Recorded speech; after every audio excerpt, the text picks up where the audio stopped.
កាន់ការងារតូចក៏ដោយធំក៏ដោយត្រូវធ្វើវាឲ្យមាំកុំធ្វើលេងគាត់ប្រាប់ថាមានការងារធ្វើត្រូវគិតរឿង3ដូចមុំចក្រានអញ្ចឹងហើយកុំភ្លេចខ្លួនឲ្យសោះទី1គាត់ផ្ដាំថាបើធ្វើការមានការងារធ្វើត្រូវធ្វើឲ្យលឿនកុំធ្វើសើកកុំធ្វើមើកធ្វើឲ្យដូចខ្លាចគេដណ្ដើមធ្វើអញ្ចឹងរៀនធ្វើការឲ្យលឿនឱកាសយើងមានច្រើនជាងអ្នកដទៃគេធ្វើបានមួយយើងធ្វើបានពីរហើយបើថ្ងៃណាមួយគេត្រូវដកមនុស្សចោលគេមិនដកយើងធ្វើបានពីរនឹងទេគេដកអ្នកធ្វើបានមួយ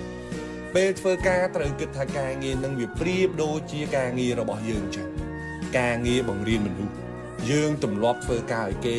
មួយយឺតមើកអ្នកដែលខាតពេលហ្នឹងក៏ជាយើងហើយអ្នកបកកើតទម្លាប់អាក្រក់នៃការធ្វើការហ្នឹងក៏ជាយើងដូចគ្នាហើយបើថ្ងៃណាមួយយើងចេញទៅរកស៊ីខ្លួនឯងអាបបពិសោធន៍ធ្វើការមើកមួយហ្នឹងគឺមានពេញខ្លួនតែម្ដង